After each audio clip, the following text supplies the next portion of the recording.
Elle sort son perret, son plus beau sourire et se met à danser. Chaque semaine, Julie Flippo affronte des capoeiristes dans un combat mêlant art martial, danse et musique.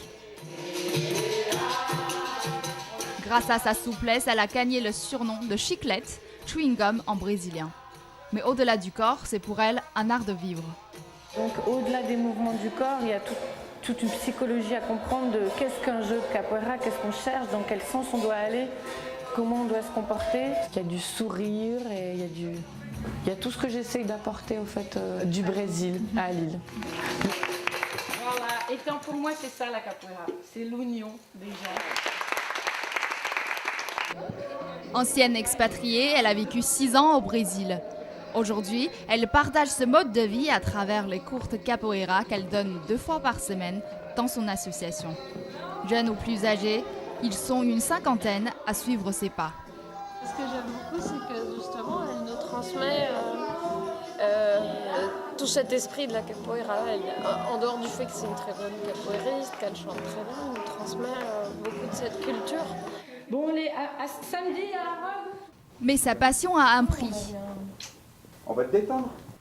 La capoeira est un art physique, le corps de Julie encaisse, mais parfois il craque.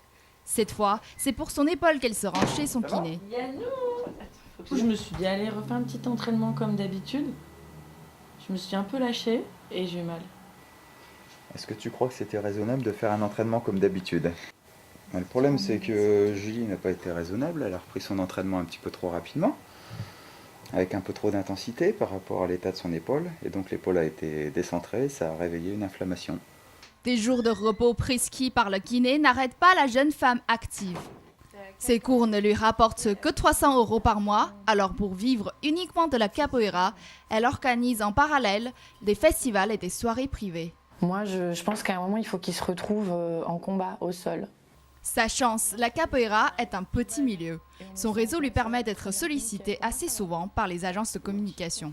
Contrat signé à la main, elle contacte ses artistes pour des répétitions. Valeu. Ciao. Ah bon. Malgré sa réputation, la capoeira reste un art peu connu et peu lucratif. C'est beaucoup d'investissement, c'est beaucoup d'insécurité financière aussi. Tu sais jamais si tu vas gagner suffisamment ou pas. Enfin, c'est le principe de l'auto-entrepreneuriat, quoi. Mais c'est génial.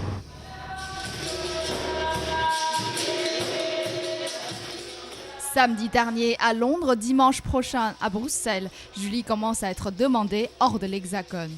Bientôt, elle espère de faire vibrer le vieux continent au rythme de la capoeira.